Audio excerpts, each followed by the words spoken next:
Hey everybody, welcome to another review, and I thought for this review, I'd do something different. I know I've been doing a lot of top 10 countdowns and a lot of movie reviews. I've never done actually a TV review, and actually I was never ever going to plan on doing TV reviews on this channel, but I watched a show on Netflix, and yeah, I'm like, I think I have to talk about this movie.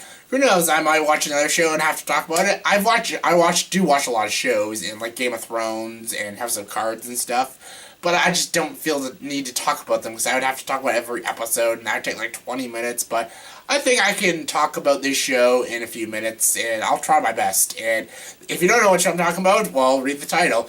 This is about Netflix original series Daredevil.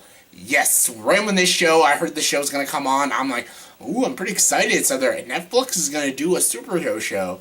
Ooh, is it going to be dark, R-rated? Is it going to be like House of Cards meets Game of Thrones meets Arrow? I'm excited, I'm pumped. And when it came on, I'm like, okay, let's see. And right from the first episode, all the way to the 13th episode, I was freaking hooked into this show. Yes, this show is freaking good. And I know you guys are probably thinking, I'm reviewing this show, and I'm wearing a Deadpool hat and a Spider-Man shirt. Yeah, I don't know. Yeah, I don't own anything Daredevil-ish, but these are all red, so like, hey, close enough. But yeah, getting back to the show. This show is very, very, very good, and I was really into it. Right from when this show started, it begins at the first episode as Matt Murdock as a child, and it just shows you how he gets blind from this accident, and then it goes right into the present, and all these Russian people, and then you see Daredevil, who, actually they don't call him Daredevil, they just call him the man with the mask, because he doesn't wear the Daredevil costume in the first season. He wears this black mask and this black suit, and he beats the crap out of crime bosses and criminals, and basically that's how he opens the show, and I was already into it. It wasn't R-rated, really. Yeah, that's the one thing I thought this show would be, like, kind of like a Game of Thrones kind of thing. I thought it would have a lot of tits and a lot of F-words and a lot of bloody violence, and it didn't. And I'm okay with that, because that's not a superhero thing. Yes, if I saw a Deadpool movie, I kind of expect that. Maybe not the boobs, but the violence and the swearing, for sure. This is a Daredevil show, so I got what I expected. It's still a dark and gritty show, and yeah, I'm thankful for that.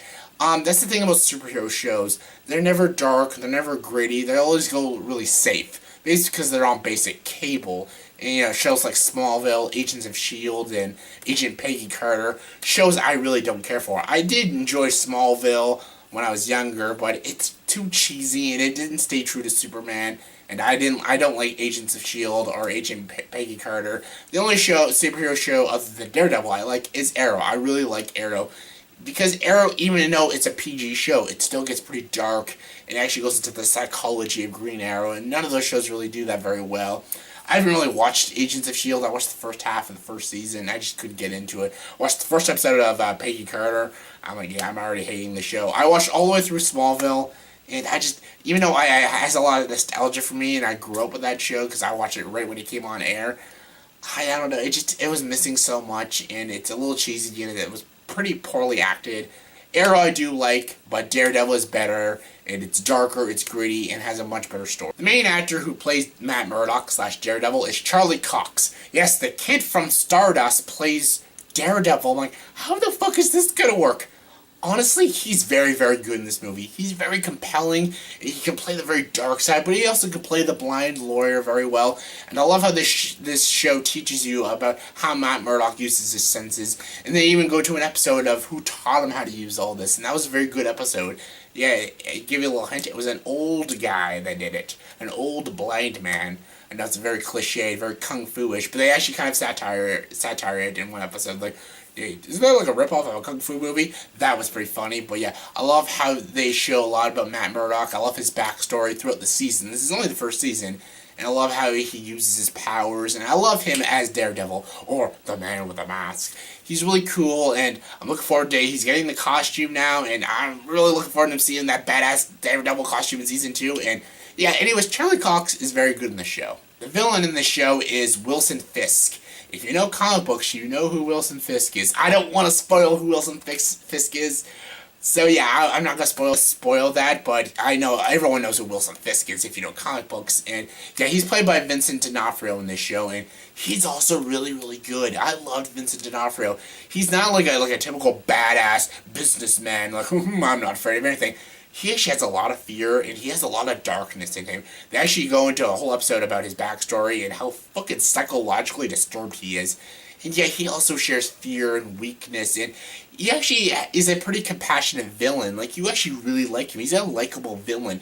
And, like, he actually has friends. Like, he doesn't treat everyone like they're a piece of shit. He treats a lot of people like they're a piece of shit, but, like, he has friends. Like, he has a lawyer guy named Wesley. It's, like, a very close friend to him.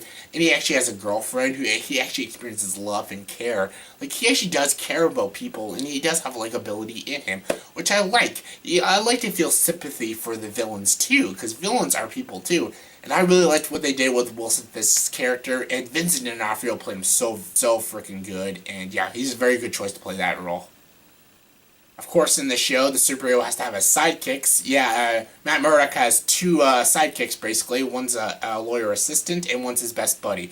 And it's funny, the guy who plays his best buddy is the actor Elden Hensen, or if I actually call him, Fulton from the Mighty Ducks, or Mighty from Freak the Mighty. Yeah, that actor, that guy. Yeah, he plays his best buddy, who's basically his partner in his law firm. And honestly, he's very good in the show too. And I'm like, really, Fulton from the Mighty Ducks is in this show? He actually is very good. He's actually such a kind character. He's a straight up likable. He's actually probably the most likable character in the show. And he's very good in this movie. I love his chemistry with Matt.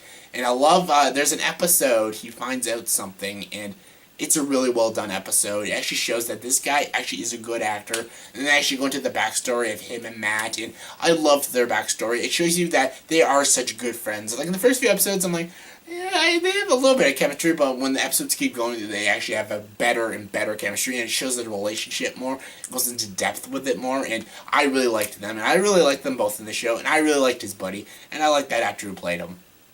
Lastly, we're getting to the characters.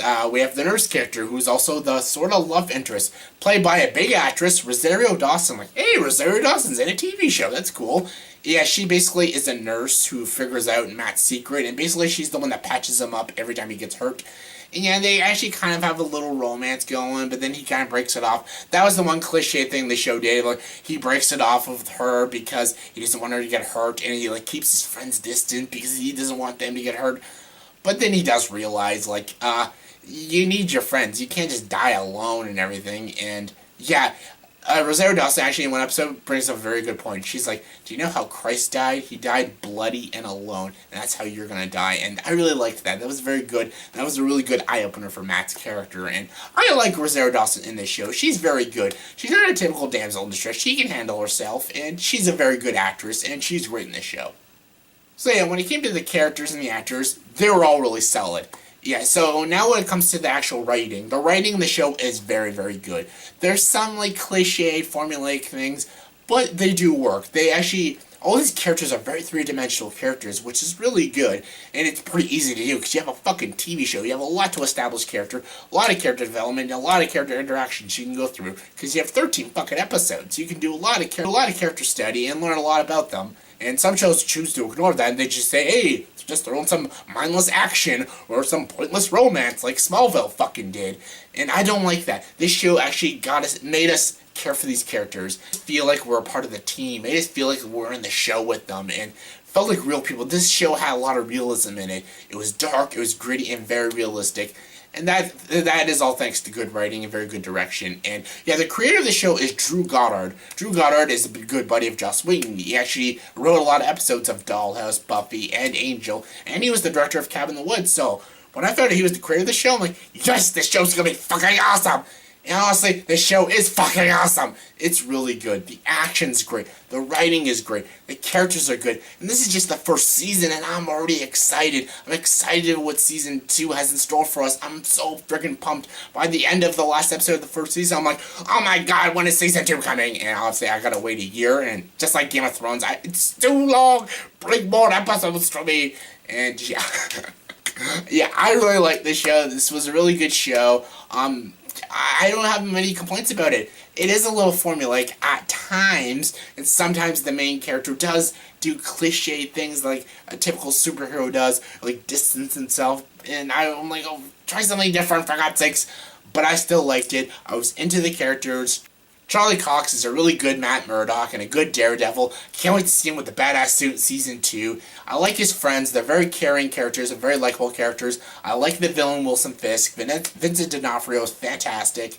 Rosario Dawson's good. The writing is good. Drew Goddard was a great choice to create this show. He wrote a lot of episodes. He did a very good job. The direction's very good. The action is solid. It's got the grittiness. It's got the atmosphere. It's got the realism.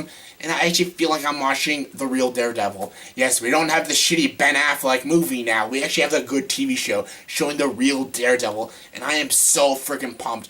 I enjoy the show. I would highly recommend the show. And I actually cannot wait for the Luke Cage show. Yes, they're actually going to make more Netflix superhero TV shows. Next is Luke Cage, and I can't wait for that one. That looks awesome. But yeah, as for this show, Daredevil, it's really good. I would highly recommend it. I know some people are like, this is not really my thing. Honestly, you will get into this show if you love superheroes. This is so freaking good. I highly recommend it. I loved it. Scale 1 to 10, I give this TV show a 9.5 out of 10. Yes, Daredevil, awesome show. Check it out. It's so good. Get Netflix. If you can't get Netflix, watch it online. It's so worth it. So in the comment section below, have you watched this show yet? And are you going to watch this show? Please let me know, are you going to watch it? After this review, I hope I persuade you to watch it. And if you have watched it, what is your favorite episode so far of the show? My favorite episode, actually, is the episode when Matt's trapped in the building with the Russian who's shot and all the cops are outside the building. He has to try to find a way to get out of this building. You know that episode? Yeah. I remember what number that is. I don't know. It's like 7 or 8 or something. Yeah, that is my favorite episode, Daredevil. So comment below, what is your favorite episode and are you going to watch it? And if you have, did you like it? Comment below, let me know. And if you like this video, please like and subscribe to this channel because it's awesome. And join the dark side.